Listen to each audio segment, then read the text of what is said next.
Hello, S.A.D. Nation! Welcome to our pre-recorded virtual S.A.D. chapter meeting for November. I hope you all are enjoying your time off, enjoying the holidays with your family and friends, and just enjoying some much-needed rest like we all need right now. So today, in honor of National Drowsy Driving Week, which was the first week in November, we're all talking about sleep and the fact that we all need it. So we're going to do a little craft today that I'm very excited about. We're going to make our own sleep journal. What you're going to need for this is some paper. It can either be blank, some paper. It can either be blank or striped or lined, whatever you need. Some crayons and some markers, just whatever you guys have around the house, and a stapler. So you're going to take a couple pieces of paper to begin with, and then we're going to fold them in half. Oh, I hope you can see this. We're going to fold it in half. And then we're just going to staple it together. So you're going to take it and just staple the edges to where we make a little book.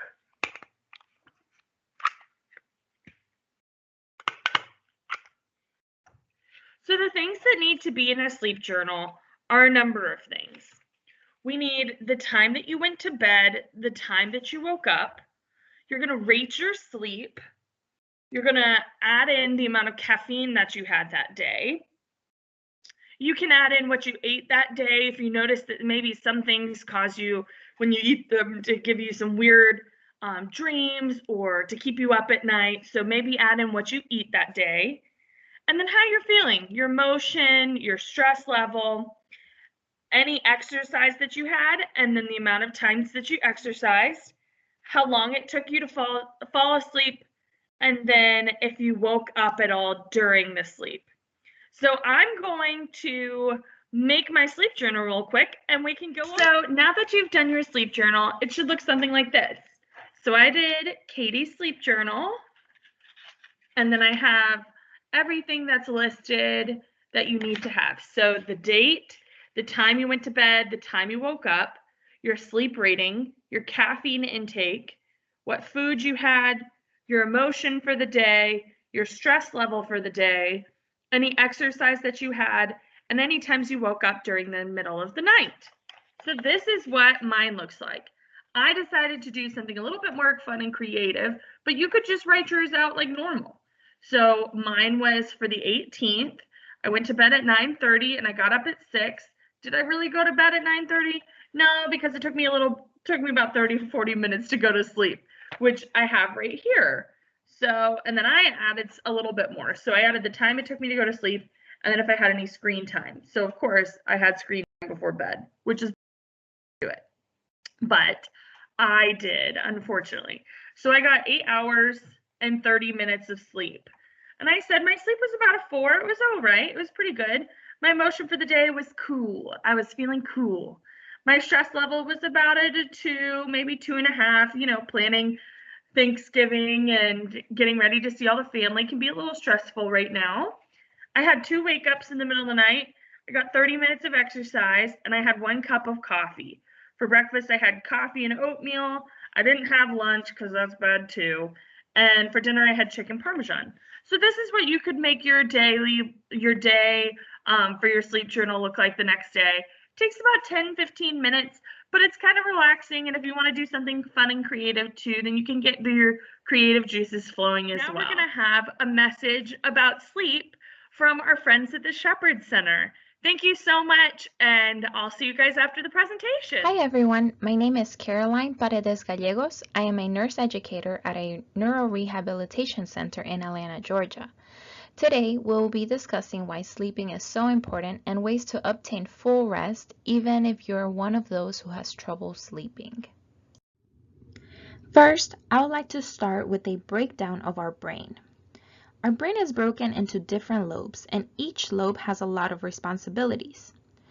First, we have the frontal lobe, which controls our attention, motivation, emotional control, your social behavior, judgment, problem solving, decision making, your expressive language, and your voluntary movement. The occipital lobe controls our visual perception and processing centers and perception and recognition of printed words.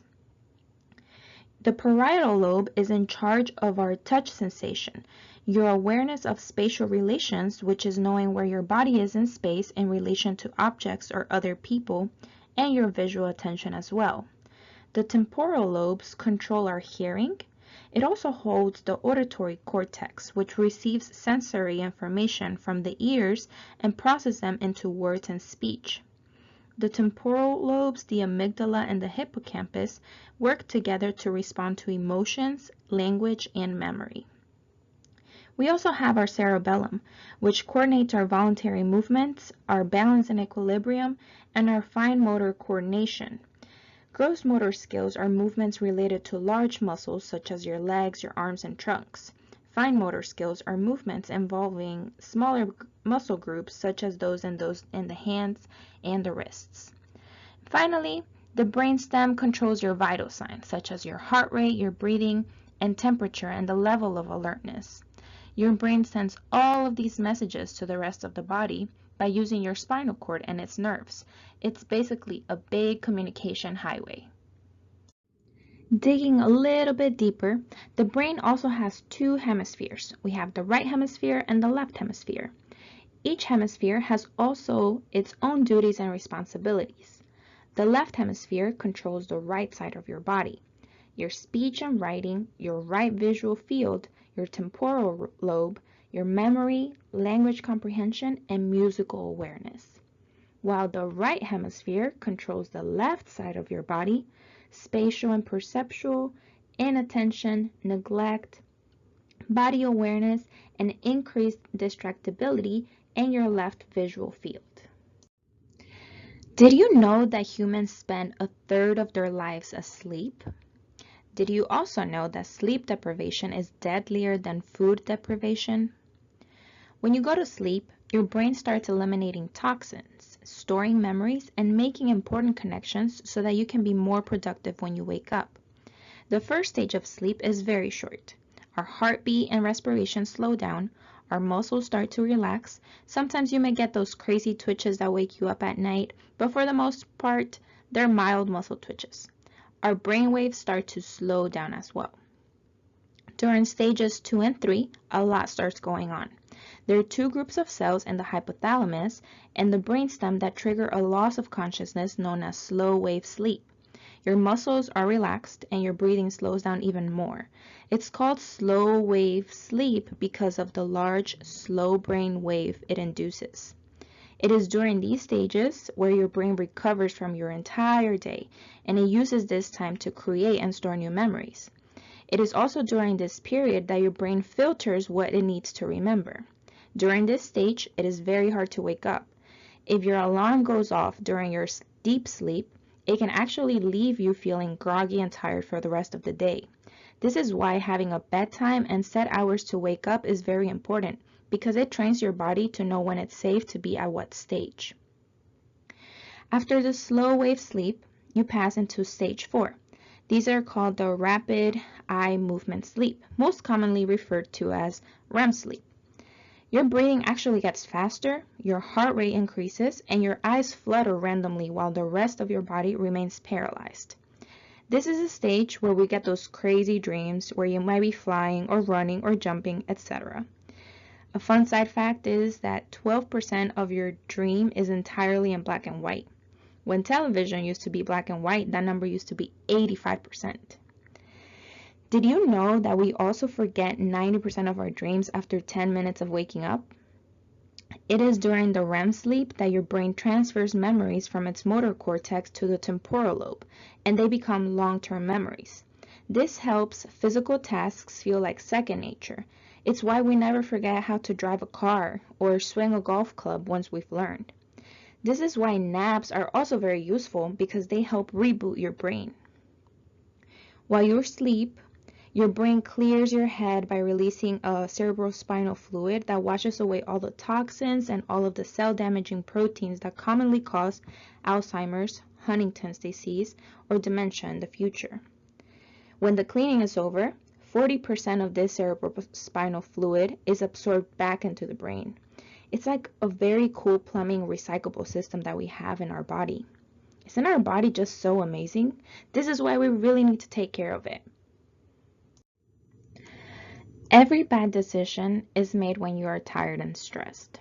When you're tired, you have less curiosity to learn and grow, less insight to drive a new way of doing things, less engagement when you communicate, less resilience to bounce back, and less creativity to create novel solutions. Studies suggest that sleeping increases your problem-solving techniques. Studies also suggest that if you stay up for 20 hours straight, it decreases your alertness by 7.5%. This is why pulling all-nighters may not really be our best alternative. Instead, you should get some sleep. Studies also tell us that a better sleep can actually improve your retention by as much as 40%. Students who sleep less than 7 hours on school nights are more likely to develop several injury-related risk behaviors compared to those who sleep at least 9 hours. Some of these bad decisions can include like infrequent helmet use, infrequent seatbelt use, riding with a driver who has been drinking, or you may even try to drink and drive, or text while driving, which we know these are all very dangerous things to do. Sleep affects your physical, mental, and emotional development. When you don't get enough sleep, your body feels grumpy throughout the day because your body hasn't been able to release the feel-good hormones. These are called serotonin and dopamine. Poor sleep can lead to depression, excessive daytime sleepiness, and metabolic dysfunctions. It can also increase your blood pressure, which increases your risk for heart issues and stroke. Additionally, since your body is not getting the rest it needs to recoup and reset, your immune system and metabolism is compromised. This makes you more likely to get sick more often, gain weight, and develop diabetes. Sleep deprivation can also lead to a spike in aggressive behavior. Studies suggest that sleep deprivation can be just as bad as being drunk. Pulling an all-nighter is equal to having 0.10% of blood alcohol content. Remember that the legal limit in the US is 0.08% max. You should not drive if you're drunk, nor should you drive if you're sleep deprived. Both can delay your reaction time and make inaccurate decisions. I want to share this video that shows you why sleeping and even napping is more important. You may need to raise your volume on your speakers.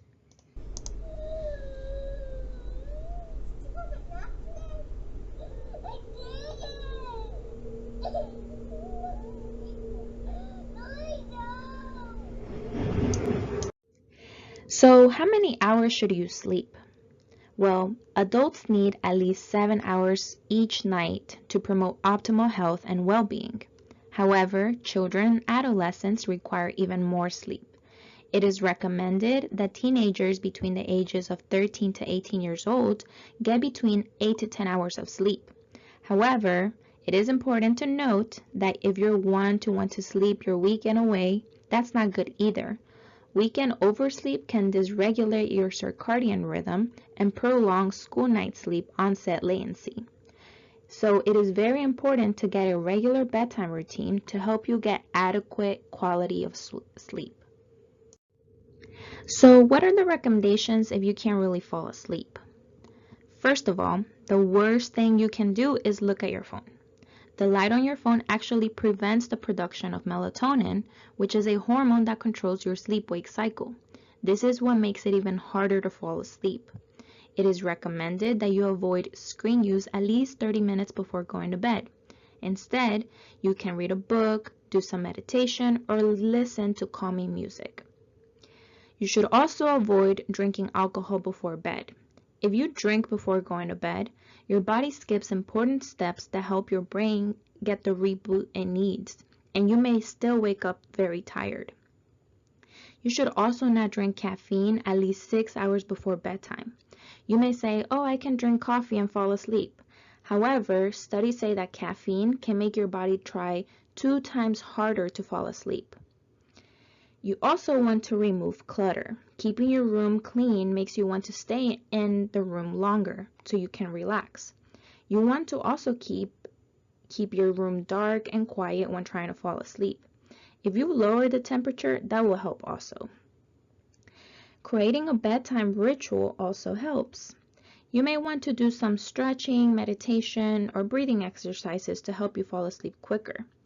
Having also physical activity during the day, such as exercising, can help you relax better at night and get a better quality of sleep. If you still cannot go to sleep or wake up randomly at night and can't go back to sleep, you may want to write on a journal to declutter what's on your mind. If you try all of these and you still cannot fall asleep, you may want to ask an adult to help you seek professional help. There may be a further physical reason why you can't fall asleep. These are the references used to help me make this presentation for you. Thank you for watching. I hope that you learned a lot about your brain and why sleep is so important for our bodies to stay healthy and improve your quality of life. If you have any questions, feel free to reach out to me via email. Have a great day and sleep well tonight. I wanted to say another big shout out to our friends at the Shepherd Center for preparing that presentation on sleep. I hope you guys have a wonderful Thanksgiving. Enjoy your time off, enjoy your time with your friends and family, and come back well rested for our meeting in December. See you then. Bye.